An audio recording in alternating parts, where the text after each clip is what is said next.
Master Duel is an extremely free-to-play friendly game, and even though I lost the free-to-play badge of honor like 5 minutes into the game, I still have some tips on how you can get more out of the free-to-play resources that are given to you.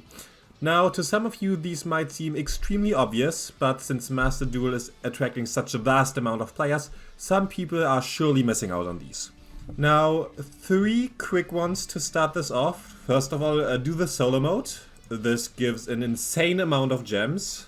Not just the actual story mode rewards. These animations are taking way too long. Usually these only give 200 gems at the end, which doesn't seem like a lot. It's fine, but you're not getting a lot of cards out of this. But in the missions, there is an entire tab for the story mode, which I unfortunately have already completed, which gives you like, I want to say 2000 gems, maybe slightly more, so make sure to do that. Next is to visit the shop. Go to special and actually buy this battle pass for 600 gems. Because as you can see, you get them all back. Just 3 free ultra rares, 3 free super rares. So it's actually just free shit you're getting. And next, staying in the shop, just go to bundle deal, buy all 3 of these. These are 10 packs for 750 gems, which is already a discount, but you're also getting an ultra rare staple as well. So this is very much worth it. And the next thing is buy staples. Now staples are extremely high rarity. All of the ones that I currently own are ultra rare. There are some very few that are super rare, and like Chalice, which is a rare. These are going to be extremely expensive. Most of them don't have their own pack except Nibiru, so you'd actually have to craft them, which is once again very expensive. It costs 3 other ultra rares to craft one.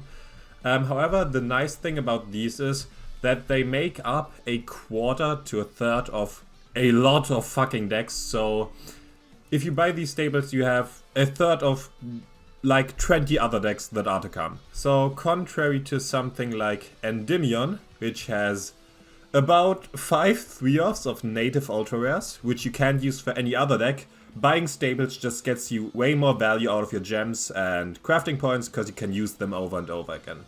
Now, as for which staples to buy, I should put up a list somewhere on screen right now. It's kinda hard to say because we don't really know how the ban list or formatting of this game is going to be continuing forward. So don't take this list with a 100% guarantee, but this should give you the rough idea what to buy.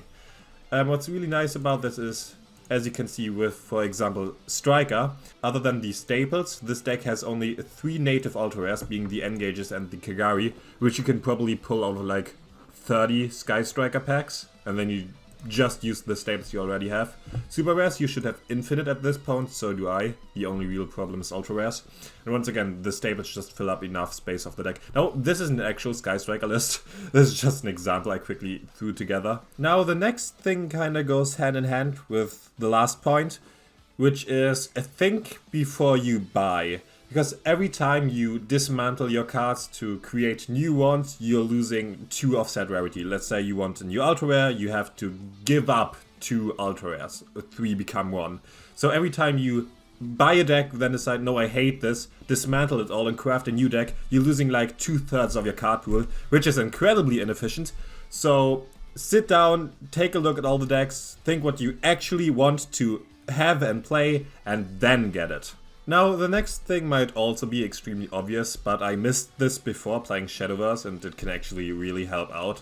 So, the thing is that if you dismantle all extra cards, it will always keep 3 of a card of each rarity. So, let's say you have 4 normal Master Cerberus, 4 glossy Master Cerberus, it will keep 3 of each.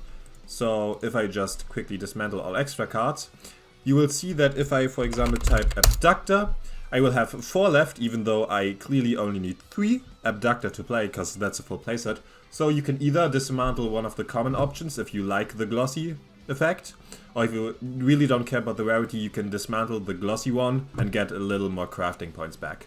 Now, the last tip for today is going to be to follow me, so number go up, and with that, I'll see you in the next one.